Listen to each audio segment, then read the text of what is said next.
안녕하세요. 키움 실전 투자 대회 근황입니다. 100만원으로 시작해서 누적 수익금 50만원을 달성하였습니다. 누적 수익률은 50%로 수익률 순위 13위가 되었습니다. 상위 0.45%로 1% 안으로 진입했습니다. 조금만 손을 뻗으면 10위권 안에 들어갈 수 있을 것 같지만 워낙에 잘하는 사람들이 많아서 부담이 됩니다. 투자 금액을 100만원으로 설정한 이유는 수익률 게임을 하기 위해서입니다. 최소 금액으로 맞추고 수익률을 극대화하려고 했습니다. 그래서 수익률 순위는 13위지만 수익금 순위는 120이라는 걸 알 수 있습니다. 100클럽에도 투자금을 높게 설정하고 참가한 사람들이 많다는 걸 알 수 있습니다.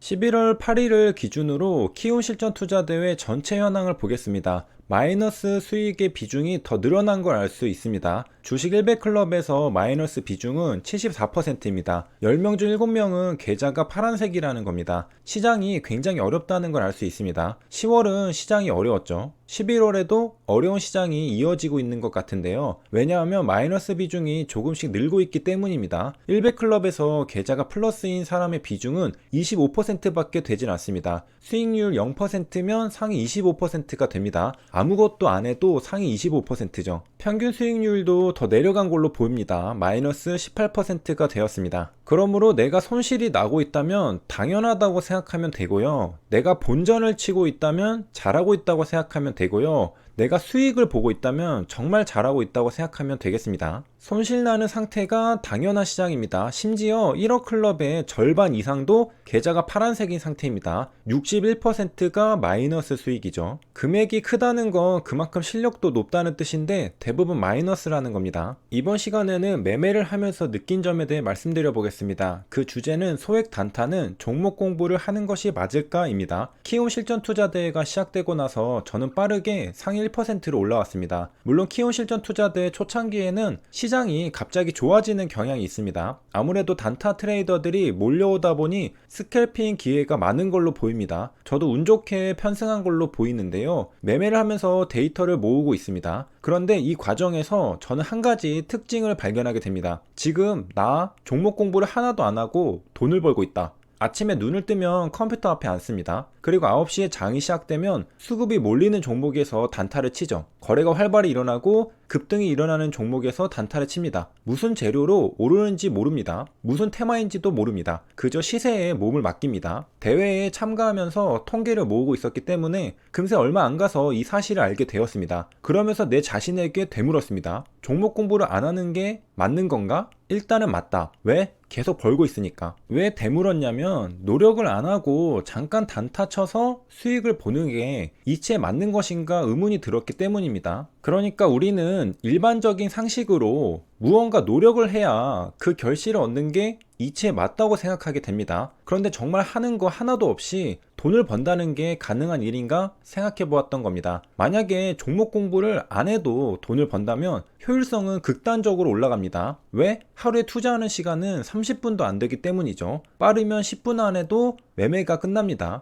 종목 공부도 안 하는데 하루 10분 만에 하루 일당을 벌어들인다면 말이 안 되는데 말이 안 되는 일이 벌어지고 있는 것이죠. 노력과 성과는 비례하지 않습니다. 또한 노력과 성과는 비례합니다. 두 가지 모두 수많은 사례를 찾을 수 있습니다. 물론 인생을 살아오면서 쌓아온 노력들이 모여서 나도 모르게 발현되고 있는 것이라 생각할 수 있습니다. 노력을 안 한 게 아니라 그동안 노력한 것들이 이제 빛을 보고 있다는 것이죠. 하지만 제 고정관념은 노력해야 돈을 벌 수 있다는 관점이었습니다. 종목이 어떤 재료로 상승하는지 알아야 매매를 더 잘할 수 있고 남들보다 더 정보가 많아야 확신을 가지고 매매할 수 있다고 생각했습니다. 그래서 대회 어느 순간부터는 제가 종목 공부를 시작하게 되었습니다. 그런데 그 결과는 정반대로 나타나게 되었습니다. 오히려 수익을 보는 게 더 어려워졌죠. 이상하게 매매가 꼬이기 시작했습니다. 왜 그럴까? 그건 종목 공부를 시작하고 나서부터였던 것 같습니다. 공부를 하면 매매를 더 잘해야 하는 거 아닌가? 그런데 아닐 수도 있다는 생각이 들었습니다. 그리고 그 생각을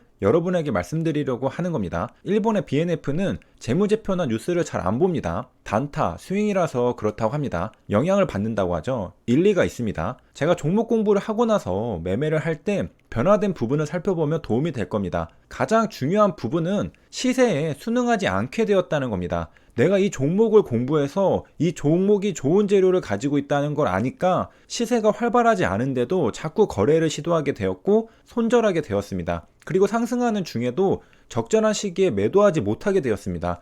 부자연스러워졌죠. 부자연스러움의 원인은 종목 공부였습니다. 시세는 아니라고 하는데 재료는 맞다고 할 때 판단이 달라진 겁니다. 좋은 종목을 하기 전에는 재료도 모르니까 시세가 아니라고 하면 아니구나 하고 곧장 매도하고 탈출했습니다. 그런데 종목 공부를 하고 나서는 시세가 아니라고 하는데 내가 재료를 알고 확신하니까 팔지를 않았습니다. 시세가 아니라고 하는데도 버틴 것이죠. 좋은 결과를 낳을 때도 있었지만 아닌 결과도 있었습니다. 한마디로 물리는 것이죠. 재료 공부는 키워드 정도로 하면 됩니다. 요소수, 원전, 윤석열, NFT 이 정도만 알면 됩니다. 이런 키워드와 관련된 종목이구나 정도만 알면 됩니다. 구체적으로 어떤 사업을 하고 있고 구체적으로 어떤 관련이 있고 상관없습니다. 그냥 키워드 재료만 알면 매매하는데 아무 지장이 없습니다. 오히려 자세히 알수록 선입견이 생기고 시세를 거부하게 됩니다. 말도 안 되는 논리로 테마를 엮어서 상승하는 종목도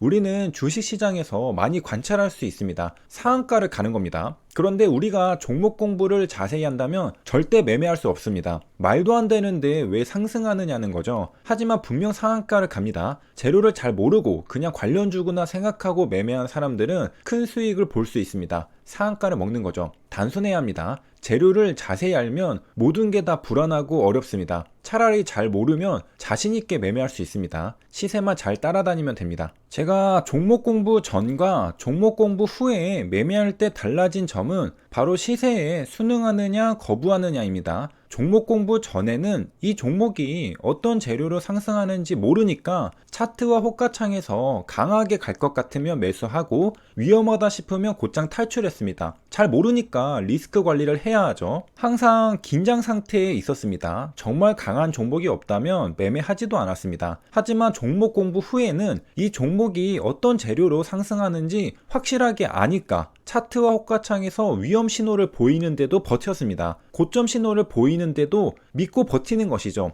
왜? 어차피 갈 거니까. 그런데 안 갈 수도 있다는 겁니다. 물론 지나고 보면 전부 갔습니다. 그런데 저는 단타 성향이 강하기 때문에 중간에 손절할 수밖에 없었습니다. 스윙이나 장투 계좌였다면 괜찮았겠죠. 이런 경험을 토대로 생각해보면 스윙이나 장투 계좌는 종목 공부를 해서 운용하는 게 맞다고 생각이 듭니다. 하지만 단타는 아니라는 생각이 들었죠. 왜? 시세를 거부하니까요. 그러니까 알면 시세를 거부합니다. 종목 공부를 하면 시세를 거부합니다. 고점 신호를 찍었는데도 매도하지 않습니다. 내 판단이 맞다고 주장하는 것이죠. 시세는 곧 다시 올라갈 거라고 보는 것이죠. 그런데 리스크 관리는 항상 필요합니다. 특히 단타는 더욱 중요하죠. 왜냐하면 보통 상승률이 높고 거래가 활발한 고점 부근에서 많이 매매가 이루어지기 때문이죠. 물리면 안 되는 겁니다. 그래서 이번 시간에는 제가 매매하면서 느낀 점에 대해서 말씀드려 보았는데요. 종목 공부 해야 할까? 안 하기로 결심했습니다. 공부를 안 해야 매매를 더 잘할 수 있고 거래를 안 해야 매매를 더 잘할 수 있습니다. 아이러니한 주식시장입니다. 내가 내려놓을수록 더 잘하고 내가 노력을 안 할수록 더 잘하고 이상합니다. 여기까지 시청해주셔서 감사합니다.